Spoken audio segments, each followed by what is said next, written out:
Hello students, कैसे हो आप सब। मैं जयकेश तिवारी स्वागत करता हूं आप लोगों का आपके अपने इस पसंदीदा चैनल जयकेश तिवारी गुरुकुल पर। और सुनाओ क्या हालचाल है। तो आज हम आप लोगों को जो हमारी न्यू सीरीज स्टार्ट हुई है, जिसमें हम लगातार धमाल कर रहे हैं और अच्छे अच्छे क्वेश्चनों को पढ़ रहे हैं, जिसमें अभी हमने थोड़ी देर पहले 7:30 बजे मैथ की क्लास में बहुत अच्छे अच्छे क्वेश्चनों को एक्सप्लेन किया है। तो उसी सीरीज में हम आप लोग क्या आज जो हमारी जो क्या क्लास 10th की जो साइंस है, इसमें जो हमारे 2024 बोर्ड एग्जाम में जो हमारे अच्छे खासे इंपॉर्टेंट एमसीक्यू जो पूछे गए हैं, उन्हें हम क्या डिस्कस करने वाले हैं, है ना। सो आप लोगों को क्लास छोड़कर जाना नहीं है, अंत तक रुकिएगा, क्योंकि आपने अगर हमारी क्लास जरूर ज्वाइन की होगी और हमारी क्लास अगर आप देख रहे हो तो आपको यह पता है कि हम भले एमसीक्यू बताते हैं मगर एक्ससीक्यू को अच्छे से एक्सप्लेन कर देते हैं, ना। कॉन्सेप्ट हम जरूर से जरूर ध्यान में रखते हैं, क्योंकि हमें स्टूडेंट्स को रटाना नहीं बल्कि समझाना आता है। और हमारा एक ही स्लोगन है कि अगर आप लोग समझोगे तब कभी नहीं भूलोगे, अगर समझोगे तब कभी नहीं भूलोगे, मगर रटोगे तो शायद एग्जाम में नहीं भूलोगे। सो आप डिसाइड कर लीजिए कि आपको हमारे प्लेटफॉर्म से पढ़कर अपने बोर्ड एग्जाम में अच्छा से अच्छा बेहतर मार्क्स लाना है समझकर, या रटकर केवल पास होना है और आगे आने वाले समय में अपने लिए समस्या खड़ी करना है, आप डिसाइड कर लीजिए। सो अगर आप बाई चांस क्लास में नए भी हो तो डरने की आवश्यकता नहीं है, थोड़ी देर रुको, अभी हमारे स्टडी का फ्लो देखकर आपको खुद ही समझ में आ जाएगा कि हमारी स्टडी का जो क्रम है वो कैसा रहता है। जो हमारा क्वेश्चन का क्रम होगा वो क्या होगा, हाई जीरो से हाई लेवल तक होगा, अर्थात पहले हम साधारण क्वेश्चनों को करेंगे और उसके बाद में हम क्या करेंगे, हाई लेवल वाले क्वेश्चनों को करेंगे। सो अगर आप क्लास में नए हो तो हमारे चैनल को आप क्या करो, सब्सक्राइब कर दो, और उसके बाद में सारे स्टूडेंट्स जितने हैं वो सारे के सारे क्या करेंगे, क्लास को लाइक कर देंगे, और जितने आपके अन्य फ्रेंड्स हैं सबके पास इस क्लास को शेयर कर दो, क्योंकि आप समझ सकते हो हमारा जो जोश है वो क्या कम नहीं है। जैसा हम आपको मिले थे अभी थोड़ी देर पहले 7:30 बजे मैथ की क्लास में, वैसे ही हम आपको इस साइंस की क्लास में भी मिले हैं। सो आपको परेशान नहीं होना है, केवल आप स्टडी करो बस। हम आपको इतना सारा कंटेंट दे देंगे, इतना सारे क्वेश्चनों को हम आपको एक्सप्लेन कर देंगे और अच्छे से करवा देंगे कि आप ये समझ लो कि कोई ऐसा माई का लाल जन्मा ही नहीं कि आपका बोर्ड एग्जाम में कम मार्क्स ले आए, है ना। अर्थात तय है कि आप अच्छा से अच्छा मार्क्स लेकर आओगे, लेकिन उसके लिए एक शर्त है कि हमारी जो ये न्यू सीरीज स्टार्ट हुई है, इसके हर एक क्लास को, हर एक टॉपिक को अच्छे से समझना है ना। सो आशा करता हूं जितना मैं आप लोगों को बताना चाहता हूं सब कुछ आप अच्छे समझ गए होंगे, और अब आपका बगैर टाइम बर्बाद किए हम क्लास को स्टार्ट करते हैं। लेकिन आप ये समझ लीजिए, आप ये समझ लीजिए कि जो पानी से नहाता है, जो पानी से नहाता है वो केवल लिबास बदलता है, जो पानी से नहाता है वो केवल लिबास बदलता है, और जो पसीने से नहाता है वो संपूर्ण इतिहास बदलता है, संपूर्ण इतिहास बदलता है। अर्थात अगर आप भी बोर्ड एग्जाम में बेहतर से बेहतर मार्क्स लाना चाहते हैं ना, तो आपको रात की नींद और दिन का चैन त्यागना पड़ेगा, और हमारे प्लेटफॉर्म से हमारी क्लास जरूर से जरूर करनी पड़ेगी, है ना। सो आप क्लास के अंत तक रुको, आपको बहुत बेनिफिट मिलने वाला है, और ये जरूर से जरूर आपको इतना लगेगा कि हाँ, हर एक प्लेटफॉर्म से यहाँ की जो स्टडी है वो अलग है ना। सो अब बगैर टाइम आपका बर्बाद किए हम क्लास को स्टार्ट करते हैं, लेकिन फिर से वही बात करेंगे कि सारे स्टूडेंट्स क्लास को लाइक कर देंगे और न्यू वाले स्टूडेंट्स चैनल को सब्सक्राइब कर देंगे, और जितने स्टूडेंट्स यहाँ पर हैं सारे के सारे अपने फ्रेंड्स को भी बुला लो, ताकि आपके ही तरह वो भी एक अच्छे प्लेटफॉर्म से पढ़कर अपना अच्छा खासा मार्क्स ले आए बोर्ड एग्जाम में, है ना। सो अब हम आपकी क्लास को स्टार्ट करेंगे, लेकिन बेहतर मार्क्स तभी मिलेगा कि जब आप क्लास के अंत तक रुकोगे, क्योंकि अगर आप भागोगे तो भाई भागने से कुछ नहीं होगा, भागने से आपको कुछ मिलने ही नहीं वाला है। भले आप स्लो वर्क करो लेकिन कंटिन्यू वर्क करो, कंटिन्यूटी बहुत ही इंपॉर्टेंट है। आपने बचपन में ये कहानी पढ़ी होगी, उसमें क्या है, कछुआ क्या कंटिन्यू वर्क करा था, सो वो सफल हो गया, है ना। और वैसे ही अगर आप भी कंटिन्यू वर्क करोगे तभी सफल होगे। सो आपको क्या करना है, जीरो से हाई लेवल तक कंटिन्यू क्लास को देखना है, तभी आपका अच्छा से अच्छा मार्क्स बोर्ड एग्जाम में आएगा, और हर एक क्लास को, हर एक टॉपिक को अच्छे समझना है ना। सो आशा करता हूं सब कुछ आप समझ गए हो, और अब आपकी क्लास हम स्टार्ट कर रहे हैं बगैर आपका टाइम बर्बाद किए। लेकिन आप ये ध्यान रखिएगा कि इन सारे क्वेश्चनों को आप लोगों को एक अच्छी से कॉपी ले लेना है, और जो हमारी सीरीज चल रही है इस सीरीज के नाम से आप लोगों को क्या करना है, सारे के सारे क्वेश्चनों को लिखना है। आया समझ में, सारे के सारे क्वेश्चनों को अच्छे से लिखना है, और उसके बाद में फिर आप लोग अच्छे से बाद में रिवाइज कर लीजिएगा, और बेहतर से बेहतर मार्क्स गारंटी लेते हैं कि आपका बनने वाला आपके बोर्ड एग्जाम में, है ना। सो अब आपकी क्लास को हम स्टार्ट करते हैं। सो हमारा जो क्वेश्चन नंबर फर्स्ट है एकदम साधारण सा क्वेश्चन है, हम पहले आपको बता चुके हैं कि हम क्या जीरो से हाई लेवल तक चलेंगे। सो साधारण क्वेश्चन है हमारा कि यदि किसी अवतल दर्पण की फोकस दूरी f तथा वक्रता त्रिज्या r है तो, है ना। यदि क्या दिया गया है, यदि किसी यदि किसी यदि किसी अवतल दर्पण, यदि किसी क्या, अवतल अवतल अवतल दर्पण, है ना। यदि किसी अवतल दर्पण की जो हमारी क्या फोकस दूरी, क्या फोकस फोकस दूरी क्या हमारी f f f तथा वक्रता त्रिज्या, तथा वक्रता क्या, वक्रता त्रिज्या r हो, क्या वक्रता त्रिज्या त्रिज्या क्या r हो तो, है ना। यानी कि अवतल दर्पण की फोकस दूरी अगर f है और वक्रता त्रिज्या r है, तो आखिर क्या बनेगा, जाकर इसमें से कौन सा ऑप्शन राइट है ना। सो आपको बताना है कि हमारा जो ऑप्शन नंबर ए है, क्या ऑप्शन नंबर ए है वो क्या है, f बराबर r/2, f बराबर r/2। और जो ऑप्शन नंबर हमारा बी है, जो ऑप्शन नंबर बी है वो क्या हमारा दिया गया है, f बराबर 2r। बताओ आया समझ में, है ना। आपको ये बताना है। हम कॉन्सेप्ट लेकर चलेंगे, आपको परेशान होना नहीं है। एमसीक्यू भले है लेकिन कॉन्सेप्ट हम जरूर से जरूर बताएंगे।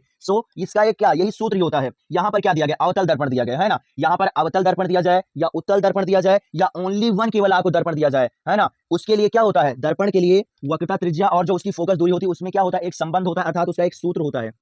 क्या होता है, एक सूत्र होता है जो हमारा एफ होता है, एफ होता है वो बराबर होता है किसके, r/2 के। इसका मतलब क्या हुआ जाकर, जो हमारी फोकस दूरी है वो वक्रता त्रिज्या की क्या होती है, आधी होती है। या इसी को हम ऐसा भी बोल सकते हैं कि इसका क्या होगा, इसका इससे मल्टीप्लाई कर दो, अर्थात r बराबर क्या हो जाएगा 2f, अर्थात जो फोकस दूरी होती है, जो फोकस दूरी होती है उसका 2 गुना हमारा होता है जाकर क्या, वक्रता त्रिज्या। बताओ आया समझ में नहीं। और यहाँ पर कौन सा हमारा जो संबंध है वो मैच कर रहा है, अर्थात जो हमारा संबंध नंबर ए, एफ बराबर r/2, अर्थात फोकस दूरी जो वक्रता त्रिज्या की आधी होती है वो मैच कर रहा है, यानी ऑप्शन नंबर हमारा क्या हो जाएगा, ए राइट हो जाएगा। बताओ आया समझ में कि नहीं, है ना, आया समझ में ना। अगर अलग प्लेटफॉर्म से पढ़ते तो केवल टिक लगवा दिया जाता, बस केवल टिक लगवा दिया जाता, बस आपको समझ में आए या ना आए, है ना, आपको क्लास समझ में आ रही नहीं आ रही उससे कोई मतलब नहीं, लेकिन हम आपको बेसिक कॉन्सेप्ट जरूर से जरूर बताएंगे, ध्यान रखिएगा हर एक क्वेश्चन में। आपका कर्तव्य है कि आप भाई क्लास को लाइक कर दो, क्योंकि जब तक यहाँ पर क्लास में लाइक की संख्या और क्लास को शेयर भी कर दो, लाइक की संख्या नहीं बढ़ेगी तब तक हमें ना तो मोटिवेशन मिलेगा, और अगर हमें मोटिवेशन नहीं मिला जाकर तो हम आपके लिए बेहतर से बेहतर कंटेंट भी नहीं तैयार कर पाएंगे, है ना। आपको क्लास जरूर से जरूर शेयर करना है। और एक बात ध्यान रखो, जब से हमने यह सीरीज चलाई है तब से हम कंटिन्यू क्लास ले रहे हैं। इससे पहले ब्रेक आ जा रहा था, मगर अब ब्रेक नहीं आएगा, हमारी कंटिन्यू क्लास चलती रहेगी। छोटी क्लास रहेगी मगर डेली का डेली आपको मैथ और साइंस दोनों की क्लासें अच्छे से मिलती रहेंगी, है ना। जितने स्टूडेंट्स हैं डेली का डेली आप स्टडी करिए और अपना अच्छा सा जो बोर्ड एग्जाम में टॉपर बनने का सपना है उसे पूरा कीजिए, है ना। हम आपको इतने क्वेश्चनों की प्रैक्टिस करवा देंगे, है ना, कि कोई माइक लाल आपको रोक नहीं सकता टॉपर बनने से, आप ध्यान रखिएगा, है ना। क्लास के अंत तक रुकिएगा। ये अच्छे से आपको समझ में आ गया ना ये वाला क्वेश्चन। अब सेकंड वाला देखिए, है ना, सेकंड वाला क्वेश्चन आप देखिए। सेकंड वाला क्वेश्चन क्या दिया गया है, सेकंड क्वेश्चन, एथिल एल्कोहल किस प्रकार के श्वसन में बनता है ना। क्या जो हमारा एथिल एल्कोहल होता है, क्या एथिल एल्कोहल, क्या एथिल, क्या हमारा एथिल एल्कोहल, है ना, एथिल एल्कोहल किस प्रकार के श्वसन में बनता है, क्या किस किस प्रकार के श्वसन श्वसन में बनता बनता है ना, किस प्रकार के श्वसन में बनता है ये हमें बताना है।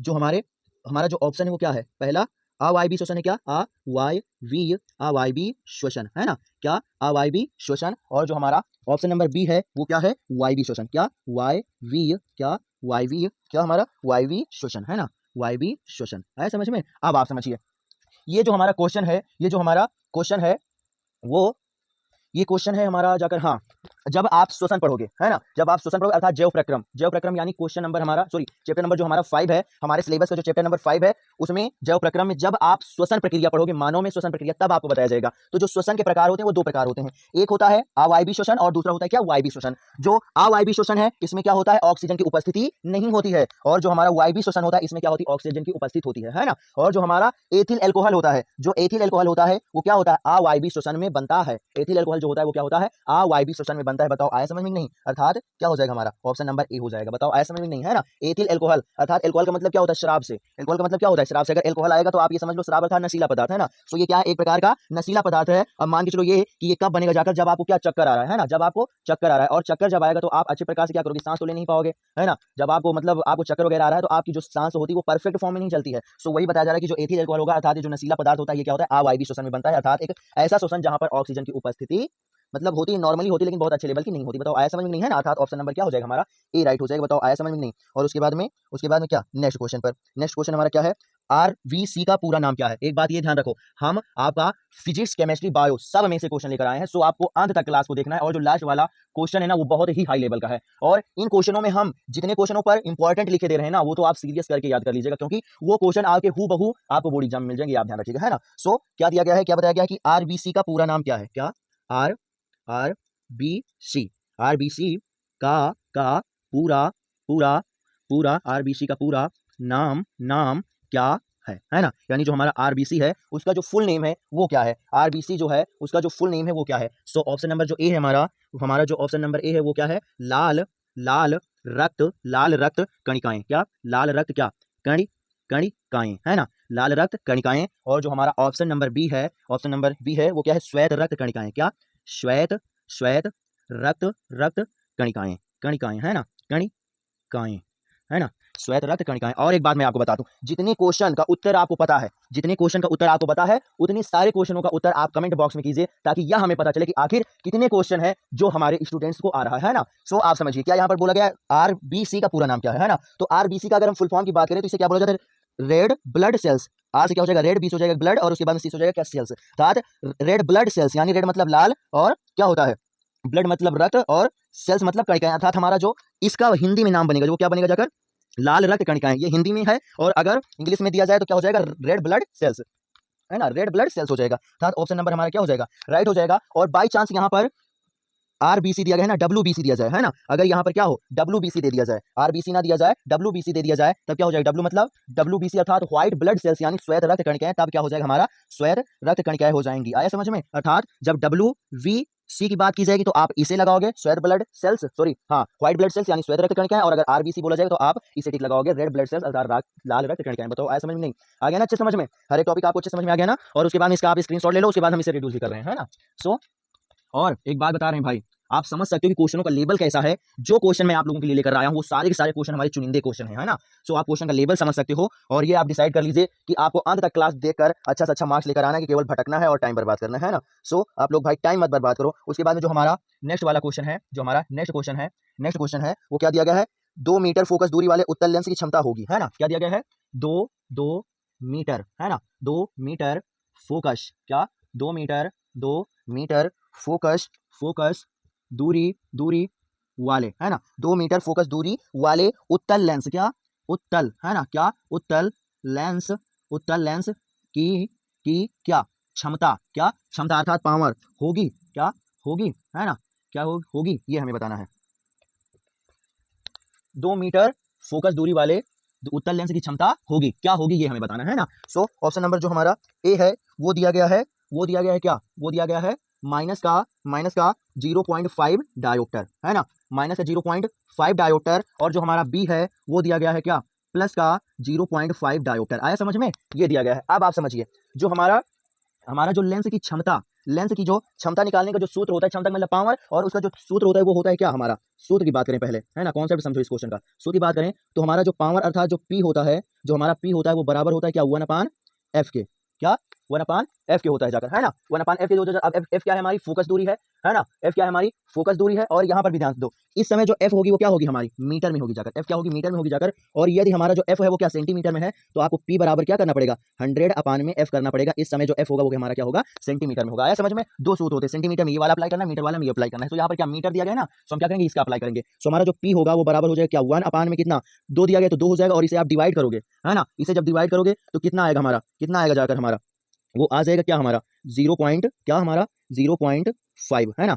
p बराबर क्या आ जाएगा 0.5। अब ये क्या आया, ये प्लस का आया है ना, प्लस का 0.5 आया है। अर्थात हमारा जो ऑप्शन नंबर ए है वो क्या हो जाएगा, सॉरी बी है वो क्या हो जाएगा राइट हो जाएगा। आया समझ में। अब यहाँ समझ लीजिए क्यों आखिर प्लस आया है, आखिर प्लस ही क्यों आया है। तो अगर उत्तल लेंस दिया जाएगा, क्या उत्तल लेंस दिया जाएगा, तब क्या होगा हमारा मान पॉजिटिव मिलेगा, है ना। क्यों, क्योंकि जो उत्तल लेंस की जो फोकस दूरी होती है वो क्या होती है हम धनात्मक लेते हैं, इसलिए मान भी हमें क्या होगा धनात्मक मिलेगा जाकर। और अगर अवतल लेंस बोला जाएगा तो मान जो आएगा वो क्या आएगा ऋणात्मक आएगा जाकर। क्यों, क्योंकि जो उत्तल लेंस की फोकस दूरी होती है वो क्या होती है ऋणात्मक होती है जाकर। आया समझ में, तो यहाँ से ऋणात्मक मान मिलेगा जाकर। आया समझ में। सो अगर यहाँ पर अवतल लेंस दिया जाता तो ऑप्शन ए होता राइट जाकर, और उत्तल लेंस दिया गया है तो हमारा ऑप्शन क्या हो जाएगा बी हो जाएगा। आया समझ में कि नहीं, है ना। और आपसे एक और भी क्वेश्चन इसी फॉर्म का बन सकता है कि नीचे लेंस का क्या क्षमता दी गई है, आप बताइए कि आखिर मतलब कि एक लेंस है जिसकी क्षमता ये है, तो आप बताइए कि ये इस लेंस का नाम क्या होगा। तो अगर बाई चांस नेगेटिव में दिया जाए तो वहां पर क्या करोगे आप अवतल लेंस लगाओगे, और अगर पॉजिटिव दिया जा रहा है तो उत्तल लेंस लगाओगे, ये आप ध्यान रखिएगा, है ना। और सूत्र जो हमारा होता है वो ये होता है जाकर क्षमता वाला। बताओ आया समझ में नहीं, कॉन्सेप्ट एकदम क्लियर हो गया ना, कॉन्सेप्ट क्लियर हो गया ना। सो आप देख सकते हो किस प्रकार से हम टॉपिकों को अच्छे से मक्खन कर रहे हैं, है ना,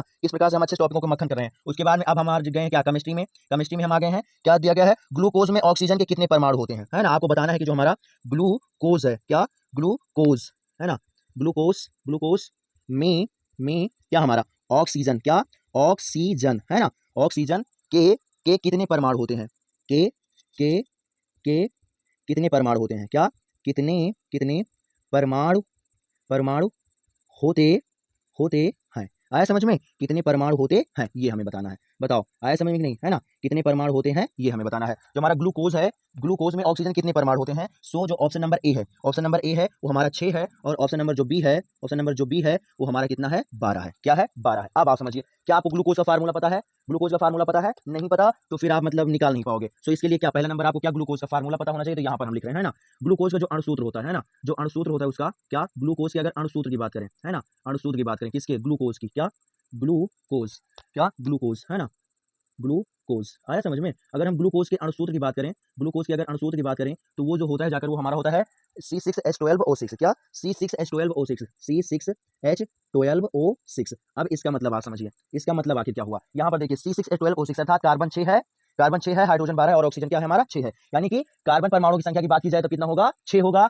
और अगर हाइड्रोजन परमाणु की संख्या की बात की जाए तब कितना होगा? 12। और अगर ऑक्सीजन की बात की जाए तब भी कितना होगा? 6 होगा। और यहाँ पर कितना ऑक्सीजन ही तो बता रहे हैं, अर्थात ऑप्शन नंबर हमारा ए हो जाएगा। बताओ आया समझ में? नहीं है ना? आया समझ में ना? आप समझ सकते हो हर एक क्वेश्चन का हम आपको कॉन्सेप्ट बता रहे हैं। सो इतना बेहतर प्लेटफॉर्म आपको और नहीं मिलेगा जाकर, इतना हम गारंटी ले सकते हैं। सो आपका कर्तव्य है कि आप कंटिन्यू हमारे चैनल से स्टडी करो और अपना अच्छा से अच्छा बोर्ड में मार्क्स लेकर आओ और आपके जितने अन्य फ्रेंड्स हैं उन्हें भी स्टडी करने के लिए बोलो, है ना? और क्लास को अगर आपने शेयर नहीं किया तो भाई शेयर कर दो, क्योंकि संख्या आपकी अच्छी खासी है नहीं, है ना? शेयर कर दो। और उसके बाद में हम क्या नेक्स्ट क्वेश्चन पर चल रहे हैं, है ना? नेक्स्ट क्वेश्चन पर हम क्या कर रहे हैं? चल रहे हैं। आया समझ में? सो जो हमारा नेक्स्ट नेक्स्ट क्वेश्चन है, कहाँ गया भाई? क्या हो रहा है? नेक्स्ट क्वेश्चन, नेक्स्ट क्वेश्चन, हाँ ठीक है।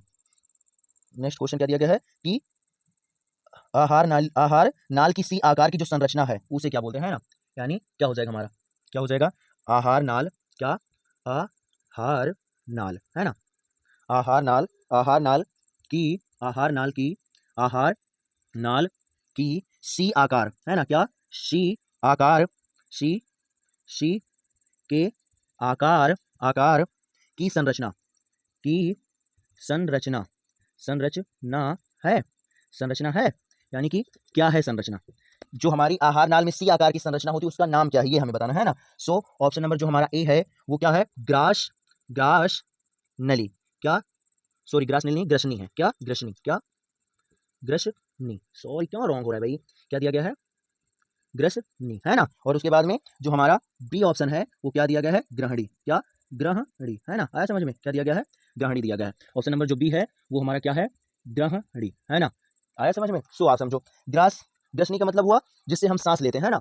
जो हमारी मतलब नाक, जो सांस लेने की नली है उसे क्या बोला जाता है? ग्रसनी बोली जाती है। और जो ये ग्रहणी होती है वो आहार नाल की, हमारे मतलब आहार नाल जो मतलब ये यहाँ से क्या मुख से होते हुए आई जाकर, और उसके बाद में यहाँ पर क्या होता है? हमारा आमाशय होता है। और फिर आमाशय से ही क्या होती है? थोड़ा लच जाती है ना? थोड़ा क्या होती है? लच जाती है। और जब लचती है तो उसका जो आकार होता है वो सी-नुमा बन जाता है। और उसी सी-नुमा आकार की जो संरचना होती है उसे हम क्या? ग्रहणी बोलते हैं। अर्थात ऑप्शन नंबर जो बी होगा वो हमारा क्या हो जाएगा? राइट हो जाएगा। बताओ आया समझ में कि नहीं, है ना? आ गया ना अच्छे समझ में? और उसके बाद में स्क्रीनशॉट भाई आप इसका भी ले लो, इसका भी आप स्क्रीनशॉट ले लो। उसके बाद हम क्या रिड्यूस कर रहे हैं इसे भी, है ना? सो आशा करता हूँ कि क्लास तो अच्छे समझ में आ ही रही होगी, पसंद आ रही होगी। और बाई चांस अगर समस्या भी है, वैसे हमारे बताने के बाद समस्या नहीं हो सकती हमारे अकॉर्डिंग, क्योंकि हम इतना एक्सप्लेन कर देते हैं कि समस्या हो ही नहीं सकती। और लेकिन अगर बाई चांस समस्या है भी, समस्या है भी, तो आप क्लास को थोड़ा बैक करके देख लीजिएगा, हर एक टॉपिक आपके लिए मक्खन हो जाएगा। है समझ में? सो नेक्स्ट क्लास पर चल रहे हैं। लेकिन हाँ भाई, फिर से वही बात करेंगे, क्लास को आप शेयर करते रहिए और स्टूडेंट्स की संख्या कंटिन्यू बनी रहनी चाहिए, है ना? बढ़ने का तो बढ़े, वो तो ठीक है, बढ़ेगी तब बेहतर रहेगा, लेकिन संख्या कम नहीं होनी चाहिए। नहीं तो आप समझ लो कि आप फिर अपना बोर्ड टॉप करने की कैटेगरी में फिर नहीं आओगी, आप समझ लो, है ना? क्योंकि आप क्वेश्चनों का लेवल देख सकते हो, एक से एक बढ़कर क्वेश्चन है ना? एक से एक बढ़कर क्वेश्चन है। सो आप क्वेश्चनों का लेवल देख सकते हो। उसके बाद में नेक्स्ट वाले पर चल रहे हैं। क्या? नेक्स्ट वाले पर चल रहे हैं। हमारा जो क्या हो रहा है भाई?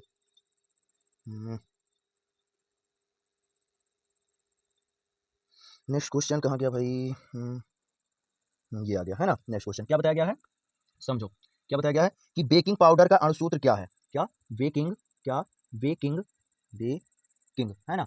सॉरी, क्या दिया गया? बेकिंग, बेकिंग पाउडर, पाउडर का, बेकिंग पाउडर का अणुसूत्र क्या है? बेकिंग पाउडर का क्या अणुसूत्र, अणुसूत्र क्या है? क्या है ना? बेकिंग पाउडर का अणुसूत्र क्या है ये हमें बताना है। सो आप नीचे देखिए ऑप्शन क्या दिया गया हमारा? ऑप्शन हमारा क्या दिया गया है? ऑप्शन नंबर ए, है ना? ऑप्शन नंबर ए क्या दिया गया हमारा? Na2CO3। क्या? Na2CO3। और उसके बाद में जो हमारा ऑप्शन नंबर बी है वो हमारा दिया गया क्या? NaHCO3। क्या? NaHCO3। अब आप समझिए, जो हमारा बेकिंग पाउडर होता है, बेकिंग पाउडर का मतलब खाने वाले सोडे की बात कर रहे हैं। क्या? बेकिंग पाउडर यानी खाने वाले सोडे की बात कर रहे हैं। सो ये जो हमारा, ये वो जो हमारा होता है, ये तो सब ये होता है धोने वाला सोडा। क्या होता है हमारा? धोने, धोने वाला, वाला सोडा। आया समझ में? ये होता है क्या? धोने वाला सोडा। तो अर्थात ये तो होगा नहीं, ये बेकिंग पाउडर अर्थात क्या हमारा? खाने वाला सोडा। क्या? खाने, क्या हमारा? खाने, खाने वाला, वाला सोडा, है ना?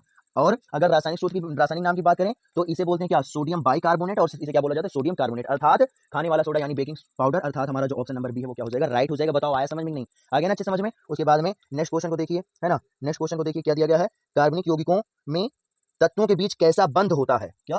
कार्बनिक यौगिकों में तत्वों के बीच कैसा बंध होता है? क्या हो गया जाकर हमारा?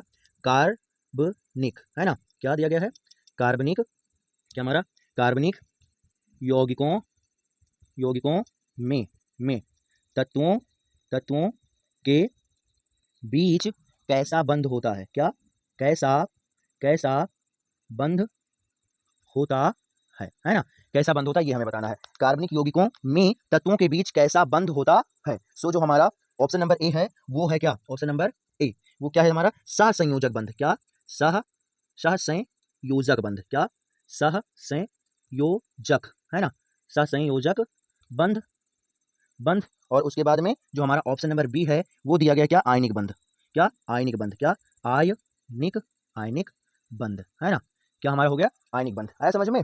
सो अब आप यहाँ समझिए, तो जो हमारा कार्बनिक यौगिकों में जो तत्वों के बीच जो बंध होता है वो होता है जाकर क्या, सहसंयोजक बंध होता है। क्यों होता है, क्योंकि जो हमारा सहसंयोजक बंध होता है, सहसंयोजक बंध ये बनता है जाकर क्या, इलेक्ट्रॉनों की साझेदारी से, क्या, इलेक्ट्रॉनों की साझे, क्या, साझेदारी, है ना, इलेक्ट्रॉनों की साझेदारी से ये क्या हमारा बनता है जाकर बंध, सहसंयोजक बंध। और ये जो है ये आयनिक बंध, जो आयनिक बंध होता है वो हमारा इलेक्ट्रॉनों के, क्या, इलेक्ट्रॉनों के स्थानांतरण से बनता है, क्या, इलेक्ट्रॉनों के स्थानांतरण से बनता है, के स्थानांतरण, है ना, आया समझ में, स्थानांतरण से बनता है। अर्थात क्या होगा, एक इलेक्ट्रॉन एक तत्व पर से उठकर किसी दूसरे तत्व पर चला जाता है, फिर जो बंध बनता है, जो बंध बनता है अर्थात संबंध बंध जो बनता है उसे क्या बोलते हैं, हम आयनिक बंध बोलते हैं। और जब साझेदारी होती है तो क्या होता है हमारा, इलेक्ट्रॉनिक बंध बनता है। अच्छा, इसका रीजन क्या है ये समझो, क्यों, क्योंकि इसका रीजन ये है कि कार्बनिक क्यों क्या पाया जाता है, कार्बन पाया जाता है। और कार्बन कार्बन ना तो इलेक्ट्रॉन अपना त्याग ही कर सकता है पूरा का पूरा, और ना ही अष्टक पूरा करने के लिए और इलेक्ट्रॉन ले सकता है। इसलिए जो हमारा कार्बन होता है वो हमेशा क्या बनाता है, सहसंयोजक बंध बनाता है। और कार्बनिक यौगिक कार्बन के द्वारा ही बने होते हैं, इसलिए क्या हम बोल सकते हैं कि जो हमारा कार्बनिक यौगिक होता है उसमें सहसंयोजक बंध पाया जाता है। आया समझ में। अगर आप समझने की कोशिश कर सकते हो तो समझो, जैसे मान चलो जो हमारा कार्बन होता है उसके जो बाह्यतम कोश में क्या होते हैं, 4 इलेक्ट्रॉन होते हैं, क्या होते हैं, 4 इलेक्ट्रॉन होते हैं, जाकर आया समझ में, 4 इलेक्ट्रॉन होते हैं। तो ये 4 इलेक्ट्रॉन को ना तो त्याग कर सकता है और ना ही किसी दूसरे से क्या 4 इलेक्ट्रॉन ले ही सकता है। तो ये बोलता है कि भैया ना तो हम दे पाएंगे और ना ही ले पाएंगे, तो एक काम करो, इसका एक नया हम सोल्यूशन निकालते हैं और चलो हम साझेदारी कर लेते हैं, है ना। और इसके साथ तब क्या करता है, अधिकांश हमारा हाइड्रोजन क्या करता है, इसके साथ साझेदारी करता है। क्यों, क्योंकि साझेदार हाइड्रोजन को भी एक क्या चाहिए, अष्टक पूरा होने के लिए, संतुष्ट होने के लिए एक इलेक्ट्रॉन चाहिए ना। सो हाइड्रोजन क्या करता है, 4 हाइड्रोजन आते हैं और इस कार्बन के चारों इलेक्ट्रॉनों के साथ संबंध बना लेते हैं। और जो हमारा कार्बन है वो चारों हाइड्रोजनों के इलेक्ट्रॉनों के साथ क्या होता है, संबंध बना लेता है, किसी किसी थोड़ा मतलब इस फॉर्म में। और इस जो ये परफेक्ट बनता है जाकर वो लगभग क्या बनता है, इस फॉर्म में बनता है जाकर, इस फॉर्म में बनता है जाकर, इस फॉर्म में बनता है जाकर, है ना। और यही जो बंध है इसी को क्या बोलते हैं हम, सहसंयोजक, क्या, सहसंयोजक बंध बोलते हैं। बताओ आया समझ में कि नहीं, है ना। इतना कॉन्सेप्ट बताने वाला, इतना कॉन्सेप्ट बताने वाला आपको कोई और नहीं मिलेगा, ये आप ध्यान रखिए, है ना। सो आपका यह कर्तव्य है कि आप इस क्लास को अंत तक देखो और यहाँ पर स्टूडेंट्स की संख्या आप जरूर से जरूर बढ़वाओ। बताओ आया समझ में नहीं, है ना। आ गया समझ में ना। स्क्रीनशॉट इसका लो जल्दी से आप लोग, जल्दी से आप इसका स्क्रीनशॉट लो और उसके बाद हम क्या इसे रिड्यूस कर रहे हैं, आया समझ में। ओके, फिर अब हम इसे क्या कर रहे हैं, रिड्यूस कर रहे हैं और नेक्स्ट वाले क्वेश्चन पर चल रहे हैं। आप समझ सकते हो, हम हर एक क्वेश्चन का पोस्ट मास्टर कर देते हैं, है ना, हर एक क्वेश्चन का पोस्ट मास्टर कर देते हैं। और इतना बेहतर कॉन्सेप्ट बताने वाला शायद ही कोई प्लेटफॉर्म होगा। सो आपका यह कर्तव्य है कि अच्छे से इस क्लास को देखो और स्टूडेंट्स की संख्या यहाँ पर आप बढ़वाओ भाई, है ना। क्योंकि जब तक आपके लाइव और लाइक की संख्या नहीं बढ़ेगी तब तक हम बेहतर कंटेंट आपके लिए तैयार ही नहीं कर सकते, ये आप ध्यान रखो। और लगातार 7:30 बजे और 8 बजे आपकी मैथ और साइंस की दोनों क्लास चलती रहती हैं, है ना। मैथ और साइंस की क्लास डेली के डेली चल रही हैं। सो आप लोगों को डेली का डेली अगर स्टडी करना है, भाग कर कहीं मत जाइएगा। आप क्वेश्चनों का लेवल और स्टडी का फ्लो और समझाने का तरीका आप सारा का सारा समझ सकते हो। सो आपको क्लास डेली का डेली ज्वाइन करना है और जब डेली का डेली क्लास ज्वाइन करोगे तो हम गारंटी लेते हैं कि आपको बेहतर मार्क्स लाने से कोई रोक ही नहीं सकता, ये आप ध्यान रखिएगा, है ना। तो आपको भाई डेली का डेली क्लास देखना है। और अब हम क्या नेक्स्ट क्वेश्चन पर चल रहे हैं। अब हम क्या करेंगे, अब हम चलेंगे अपने नेक्स्ट क्वेश्चन पर। सो जो हमारा नेक्स्ट क्वेश्चन है वो क्या है, कृमि रूपी परिशेषिका का भाग है ना। क्या दिया गया नेक्स्ट क्वेश्चन, अब हम आ गए किसमें, बायो में। क्या दिया गया, कृमि रूपी, क्या, कृम रूपी परिशेषिका, परिशेषिका, है ना, कृमि रूपी परिशेषिका, परिशेषिका, परिशेषिका किसका, क्या, किसका भाग है ना। जो कृमि रूपी परिशेषिका है वो किसका भाग है। तो आपको बताने जो हमारा ऑप्शन नंबर ए है वो क्या दिया गया हमारा, छोटी आंत, क्या, छोटी आंत। और जो ऑप्शन नंबर बी है वो हमारा क्या है, बड़ी आंत। हम आपको यहाँ पर केवल 2 ही ऑप्शन दे रहे हैं। आपके बोर्ड एग्जाम में आपको 4 ऑप्शन मिलेंगे। 2 ऑप्शन हम इसलिए दे रहे हैं कि ज्यादा हमें लिखना ना पड़े और हम कम समय में आपको अधिक से अधिक समझा पाए, है ना, आया समझ में। तो इसलिए केवल 2 ऑप्शन लिख रहे हैं। अब हमें बताना ये कृमि रूपी जो परिशेषिका होती है किसका भाग होती है। तो ये जो होती है वो क्या होती है, बड़ी आंत का पार्ट होती है। किसका पार्ट होती है, बड़ी आंत का पार्ट होती है। सो इसका वैसे कोई काम नहीं रहता, मान समझो आहार, ये जो आहार नाल है ना, आहार नाल में ही हमारा छोटी आंत और बड़ी आंत आता है। आहार नाल का मतलब हमारा जो भोजन, जो जहाँ हम भोजन खाते हैं और खाने के बाद में जितने मार्ग में पूरा वो पचता है, वो सारा सारा आहार नाल होता है, और आहार नाल का ही भाग हमारा छोटी आंत और बड़ी आंत होती है। तो हमारी जो छोटी आंत और बड़ी आंत दोनों जहां पर क्या जुड़ी होती हैं, अर्थात छोटी आंत बड़ी आंत में जहां पर परिवर्तित होती है, वहीं पर इस बड़ी आंत में एक छोटी से क्या होती है, एकदम मतलब ऐसी क्या बोलेंगे, एकदम हंसिए की आकार की घुमावदार एक संरचना होती है ना? वो लगभग एकदम मतलब एकदम नीचे पेट के पास होती है, घुमावदार संरचना होती है, उसी को बोला जाता है क्या, कृमि रूपी परिशिष्टिका। इसका कोई भी काम नहीं होता है, जाकर ये शरीर में नहीं रहेगी तब भी कोई समस्या नहीं, और रहेगी तब भी कोई समस्या नहीं। बस कि कभी-कभी ऐसा होता है कि इसका जो आकार होता है वो बढ़ जाता है, और जब आकार बढ़ जाता है ना, तो हमारे पेट में क्या होती है, सूजन आ जाती है, स्टमक में क्या होती है, सूजन आ जाती है, और जब सूजन आ जाती है तो डॉक्टर उसे क्या करते हैं, ऑपरेशन करके निकाल देते हैं। सो ये मान लो ये एक एक्स्ट्रा पार्ट होता है। सो आपसे पूछा जा सकता है कि आखिर कृमि रूपी परिशिष्टिका किसका, देखो क्या दिया, कृमि का मतलब कीड़ा, और कीड़े से क्या होगा, नुकसान होगा, है ना? जब तक वो साधारण है तब तो कोई प्रॉब्लम नहीं, लेकिन जैसे उसका आकार बढ़ेगा तैसे क्या होगा, आपको नुकसान देगा, है ना? सो कृमि रूपी परिशिष्टिका जो होती है वो क्या होती है, बड़ी आंत का भाग होती है। बताओ आया समझ में? नहीं है ना? आया ना समझ में? ये रहेगी तब भी समस्या नहीं है, और नहीं रहेगी तब भी समस्या नहीं है। बस एक ही स्थिति में समस्या होती है, जब इसका आकार क्या होता है, थोड़ा बढ़ जाता है, तब पेट में सूजन वगैरह आ जाती है और दर्द होने लगती है। तब क्या करते हैं, डॉक्टर इसे ऑपरेशन करके निकाल देते हैं, और सारी सारी समस्या हमारी क्या होती है, क्लोज हो जाती है। आया समझ में? अब आगे वाले क्वेश्चन पर चलिए, है ना? आगे वाले क्वेश्चन पर चलिए। आगे वाला क्वेश्चन क्या है हमारा, किस लेंस के द्वारा केवल काल्पनिक प्रतिबिंब बनता है? ध्यान दीजिए आप, है ना? नेक्स्ट क्वेश्चन क्या है हमारा, किस लेंस के द्वारा केवल काल्पनिक प्रतिबिंब बनता है? क्या, किस किस लेंस लेंस के द्वारा द्वारा केवल केवल क्या हमारा, काल्पनिक क्या प्रतिबिंब, क्या प्रतिबिंब बिंब क्या हमारा बनता है, क्या करता है, बनता है ना? यानी कि ऐसा कौन सा लेंस है जिसके द्वारा केवल केवल हमारा क्या, काल्पनिक प्रतिबिंब बनेगा? सो हमारा जो ऑप्शन नंबर फर्स्ट है वो क्या है हमारा, उत्तल लेंस। क्या, उत्तल लेंस, क्या, उत्तल लेंस, है ना? क्या होगा, उत्तल लेंस। और जो हमारा ऑप्शन नंबर बी है वो क्या है हमारा, अवतल लेंस। क्या, अवतल लेंस। अभी हम आपको इसमें एक ट्रिक भी बताने वाले हैं याद करने की, है ना? सो समझो, तो हमारा जो जो केवल काल्पनिक प्रतिबिंब की क्या बात करें, क्या, काल्पनिक प्रतिबिंब की, अगर काल्पनिक प्रतिबिंब की बात किया जाता, क्या, काल्पनिक प्रतिबिंब की बात किया जाता, तब हमारा उत्तल और अवतल दोनों हो जाता। क्या, उत्तल और अवतल दोनों हो जाता। लेकिन अगर केवल काल्पनिक की बात की जाएगी, सो हमारा ऑप्शन नंबर क्या हो जाएगा, बी, अर्थात बी, यानी कि अवतल लेंस। क्या, अवतल लेंस। आया समझ में? केवल केवल लगा हुआ, केवल काल्पनिक प्रतिबिंब अर्थात अवतल लेंस, और अगर ओनली वन काल्पनिक बोला जाता तो क्या होता, दोनों हो जाता। अब इसमें आप ट्रिक समझिए, अगर आपने इस टॉपिक को पढ़ा तब तो आप जानते ही हो, और अगर नहीं पढ़ा है और केवल दर्पण वाला पढ़ा है तब आप बड़े अच्छे से समझ सकते हो। केवल आपको ये ध्यान रखना है कि जस्ट अपोजिट होता है जाकर, बस दर्पण में क्या होता है, जो हमारा उत्तल दर्पण होता है उसमें केवल केवल हमें काल्पनिक प्रतिबिंब मिलता है जाकर। उत्तल दर्पण में केवल केवल काल्पनिक प्रतिबिंब मिलता है जाकर, और अवतल दर्पण में जो होता है वो हमारा काल्पनिक और वास्तविक दोनों प्रतिबिंब मिलता है जाकर, है ना? और जस्ट अपोजिट हमारा दर्पण का लेंस में होता है, जो हमारा उत्तल लेंस होता है इसमें क्या, काल्पनिक और वास्तविक दोनों प्रतिबिंब मिलता है जाकर, लेकिन अवतल लेंस में केवल केवल काल्पनिक प्रतिबिंब मिलता है जाकर। आया समझ में आपको? सो अगर आपने इस टॉपिक को नहीं पढ़ा तभी परेशान होने की आवश्यकता नहीं है, केवल आपने दर्पण वाला पढ़ा हो तो जस्ट अपोजिट आप कर दीजिए, बस आपको समझ में आ जाएगा। दर्पण में केवल उत्तल दर्पण में हमारा काल्पनिक प्रतिबिंब बनता है, और लेंस में केवल अवतल लेंस में हमारा काल्पनिक प्रतिबिंब बनता है। आया समझ में? आया समझ में? केवल की बात करेंगे तब दर्पण के लिए आप उत्तल दर्पण की बात करोगे, और लेंस के बाद के लिए अवतल लेंस की बात करोगे, और अगर काल्पनिक की बात किया जाएगा तो हमारा उत्तल और अवतल दोनों दर्पण हो जाएगा, और उत्तल और अवतल दोनों लेंस हो जाएगा। ये आप ध्यान रखिएगा, है ना?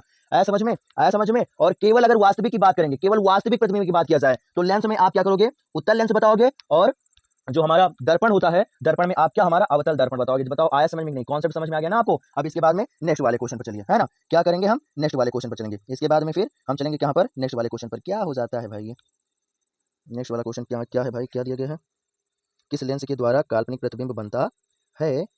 ये वाला हमने करवा दिया। उसके बाद बेकिंग सोडा वाला भी करवा दिया। हाँ, एक बचा है हमारा, है ना? एक बचा है हमारा, क्या बचा है कि हमारा जो, हाँ, इस स्फिग्नोमीटर, क्या, स्फिग्नोमीटर, समझिए आप। अब हम आ गए यहाँ पर बायो में। कहाँ पर आ गए हम, बायो में आ गए हैं। जो हमारा स्फिग्नोमीटर होता है, क्या, इस फिग्नो, अच्छे से लिख दिया जाए, है ना?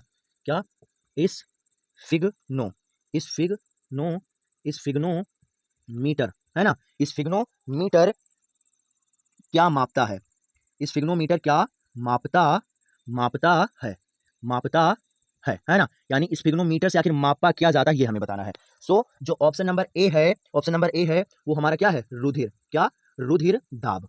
क्या, रुधिर दाब। और जो जो हमारा ऑप्शन नंबर बी है वो है क्या, ऑप्शन नंबर जो बी है वो क्या है, हृदय स्पंदन दर। क्या, हृदय हृदय स्पंदन, है ना? हृदय स्पंदन दर। क्या, हृदय स्पंदन दर। बताओ आया समझ में नहीं, है ना? अब आप समझिए, हमें तो इतना कन्फर्म है कि यहाँ पर जो 90% बच्चे हैं उन्हें यही नहीं पता होगा कि ये स्फिग्नोमीटर है क्या, क्योंकि ये हिंदी नाम है ना? सो ये आपके लिए नया होगा। स्फिग्नोमीटर को हम बताने की बात करें तो आप लोगों ने देखी होगी डॉक्टर के पास जो हमारी एक मशीन होती है, उससे क्या नापते हैं हम? क्या ब्लड प्रेशर नापा जाता है ना? होती है एक मशीन, जाकर ब्लड प्रेशर नापा जाता है। और अगर बाई चांस आपने नहीं देखा है जाकर, तो एक दिन आप थोड़ा अपना टाइम लगा देना और जाकर डॉक्टर के पास पहुंचना और उससे पूछना कि आखिर कौन सी ऐसी मशीन जिससे आप ब्लड प्रेशर मापते हो, तो वो आपको दिखा देगा। उसी को क्या बोला जाता है? उसी को क्या बोला जाता है? उसी को हम बोलते हैं क्या? स्फिग्नोमीटर हिंदी में बोला जाता है। और उससे क्या मापते हैं हम?